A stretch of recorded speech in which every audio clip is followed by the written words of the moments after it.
बिस्मिल्लाहिर्रहमानिर्रहीम। अकेली इमरान खान ने पूरा निज़ाम एक्सपोज कर दिया। जब अमरीकी साजिश हुई थी, आपको रिजीम चेंज ऑपरेशन हुआ था, तो रात को अदालतें भी खुलती है, अराकीन पार्लियामेंट की खरीदो फरोख्त भी होती है, सिंध हाउस में मंडियां भी लग जाती है, पुलिस वैन्स भी आ जाते हैं और बहुत कुछ हो जाता है।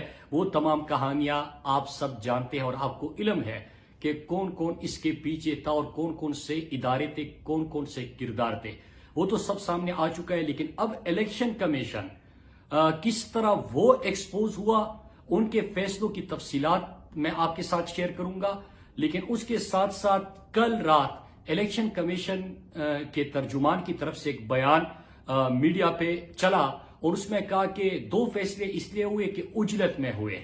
तो अब सवाल तो ये बनता है कि ये उजलत आपको क्यों थी, किसके खौफ से आप ये दो फैसले लिखवा रहे थे, कहां से आप डिक्टेशन ले रहे थे, कौन आपको गाइड कर रहा था। तो एक तो ये एतराफी जुर्म सामने आ गया, लेकिन उसके साथ साथ इन्होंने जो बेशर्मी से काम लिया है कि बैरून मुल्क मुकीम पाकिस्तानी, जिनकी वजह से पाकिस्तान चलता है, जो अपना घर छोड़ के बाहर कमाई करके मेहनत करके न सिर्फ पाकिस्तान के तर्जुमान बनते हैं, पाकिस्तान के सफीर बनते हैं, पाकिस्तान का मुकदमा लड़ते हैं, बल्कि पाकिस्तान रिमिटेंसेस बेचते हैं और उनके पैसे से पाकिस्तान चलता है, उनको इन्होंने बैरूनी एजेंट बना दिया। तो जो खुद को पाकिस्तान के शेर ही नहीं मानते, वो चोर डाकू पाकिस्तान के ऊपर मुसल्लत किए जाते हैं। उनको एक 50 रुपए के एफिडेविट पे जो नवाज शरीफ है उसको बाहर भेज दिया जाता है। जो झूठा एफिडेविट बयान हल्फी देता है उसको मुल्क का वजीर आजम, इंपोर्टेड वजीर आजम तब बना दिया जाता है जब उसके ऊपर फर्द जुर्म आयद होना था। लेकिन जो मेहनतकश पाकिस्तानी है, मैं आज उसके ऊपर फोकस करूंगा और फिर मैं आपके साथ इनके जो मुतासिबाना रवैया है उसकी तफसीलात बताऊंगा। माहीन फैसल, ये भी लंदन में मुकीम है। इलेक्शन कमीशन से सवाल किया इसने भी, वो किस बुनियाद पर ओवरसीज पाकिस्तानियों के अपने मुल्क और लीडर से मोहब्बत में भेजे गए फंड्स पर इन्हें गैर मुल्की शेयरी डिक्लेयर करने हैं। पहले इनसे वोट का हक छीना गया, अब इनकी शनाख्त छीनने की कोशिश की जा रही है। बड़ा स्ट्रांग मैसेज दिया है। और ये फंडिंग कितनी होती है, $10, $20, $50 ये अतिया करते हैं। तो इस तरह मैंने आपको चंद नाम बता दिए। इन्होंने अपने स्टेटमेंट्स दिए और अपने स्टेटमेंट में इन्होंने सवाल किया इलेक्शन कमीशन से कि चीफ इलेक्शन कमिश्नर मुस्ताफी हो, जिन्होंने मुहिब्बतन पाकिस्तानी जो लाखों की तादाद में है, जिनकी वजह से पाकिस्तान चलता है, उनको इन्होंने बैरूनी एजेंट डिक्लेयर कर दिया। उनके ऊपर इन्होंने सवालिया निशान उठाए। और ये जो इंपोर्टेड हुकूमत है, जो अमरीकी साजिश की, ये मुल्क से गद्दारी है। जो अमरीकी साजिश के अलाकार बने, ये मुल्क से गद्दारी है। जो अमरीका के रिजीम चेंज ऑपरेशन के सहूलतकार बने, ये मुल्क से गद्दारी है। मुल्क के ऊपर मुसल्लत होके मंडियां लगा के 1100 अरब रुपए के अपने केसेस माफ कराए, ये मुल्क से गद्दारी है। 1100 अरब रुपया के अपने केसेस माफ कराने का मतलब कि 1100 अरब रुपया अब पाकिस्तानी कौम महंगाई की शक्ल में भुगतेगी।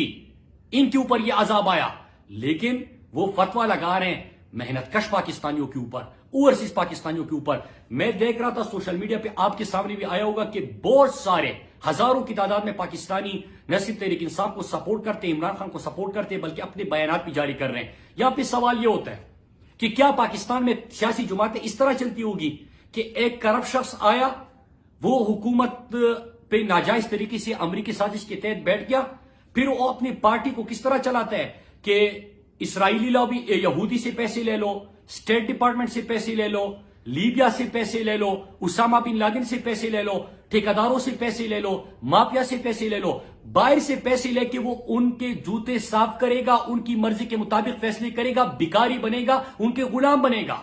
और यहां पे ठेकेदारों से, माफिया से पैसे लेके वो फिर इनको ओब्लाइज करेगा और पाकिस्तानी कौम इसको भुगतेगी। दोनों में पाकिस्तान की हकीकी आजादी का, पाकिस्तान की खुददारी का, पाकिस्तान की खुद मुख्तारी का, पाकिस्तान की सालिमियत का और पाकिस्तानी गरीब कौम की जो खून पसीने की कमाई है उसका नुकसान है।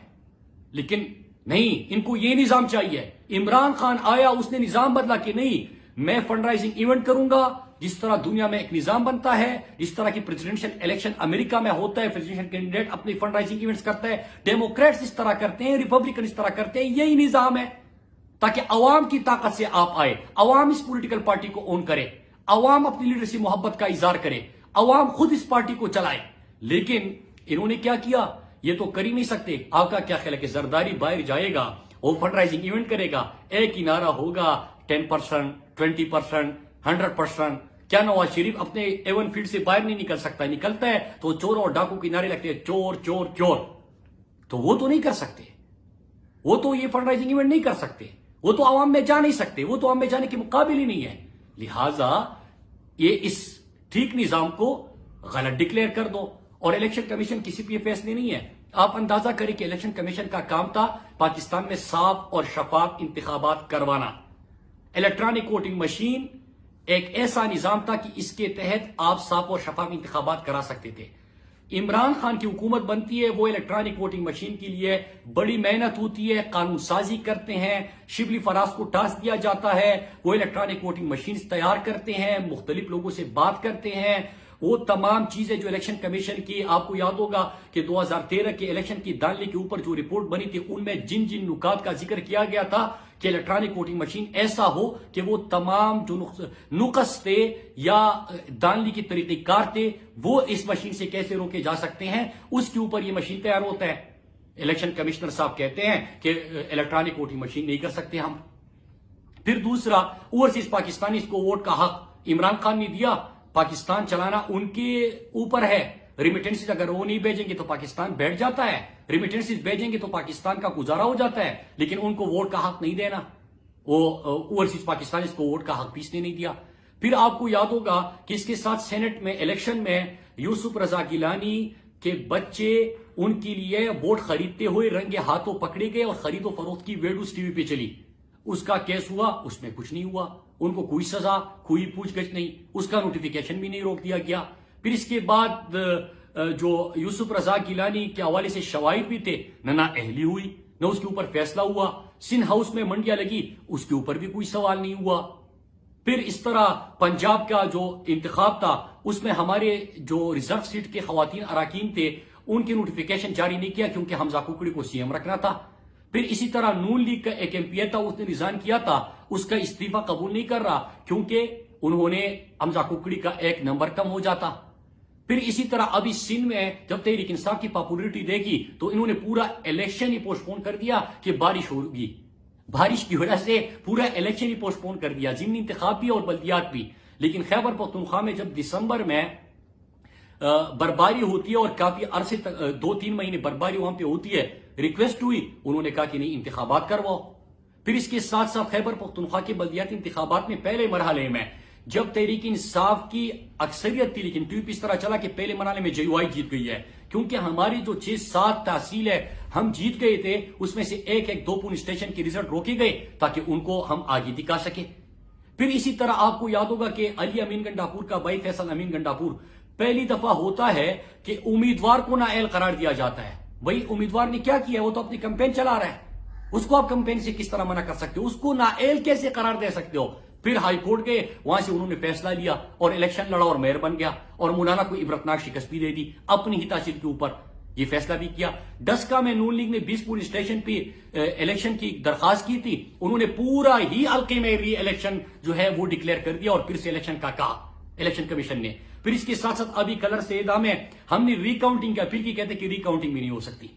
तो मतलब ये तो पार्टी है, उनके साथ मिले हुए हैं, ये तो बी टीम है, लेकिन इन तमाम चीजों के बावजूद ये समझ इनको नहीं आ रही कि पाकिस्तानी कौम ने इनको शिकस्त दे दी।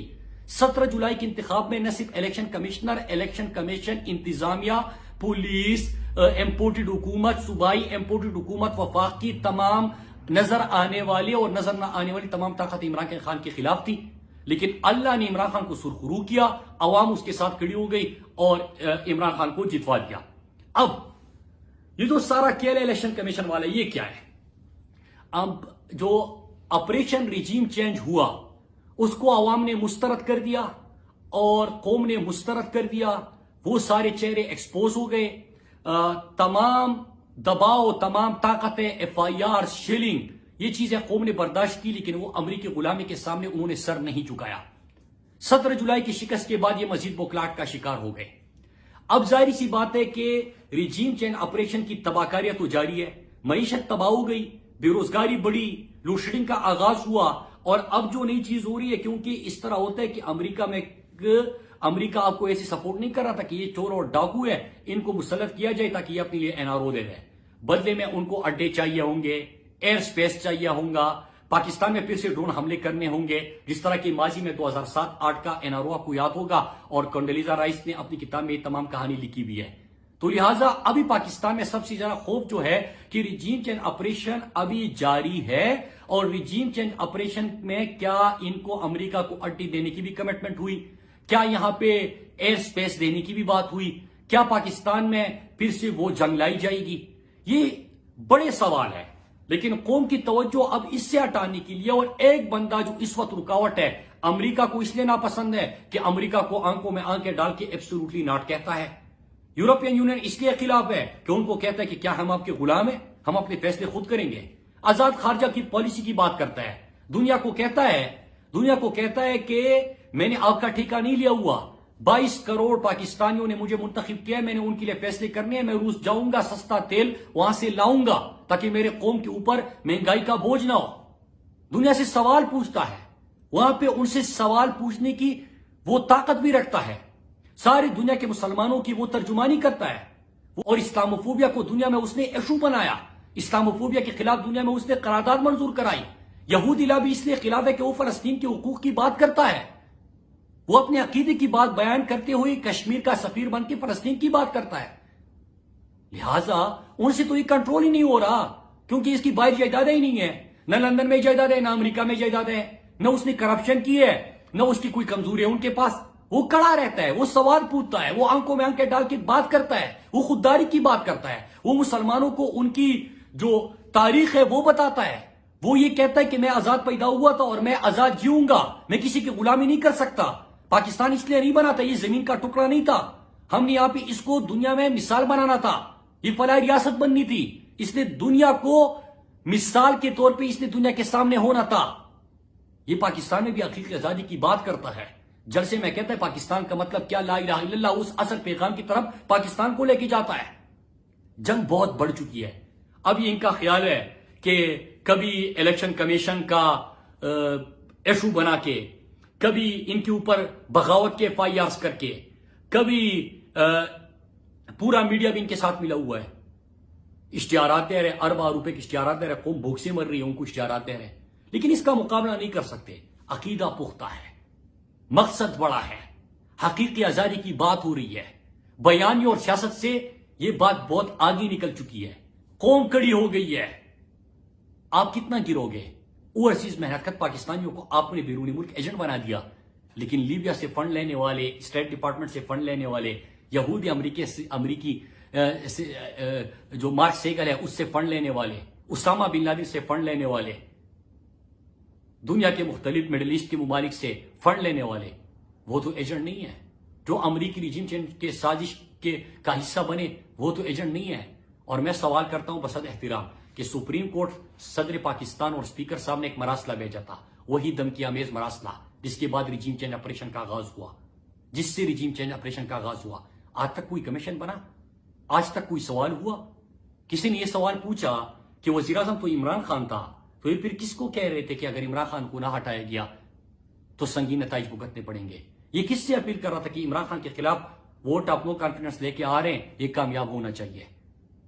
इसके ऊपर किसी ने सवाल किया कि हुकूमत तो इमरान खान की थी, उसरा की पुलिस वैन किसके हुक्म के मुताबिक वहां पे आ रही थी? ये किसी ने सवाल पूछा?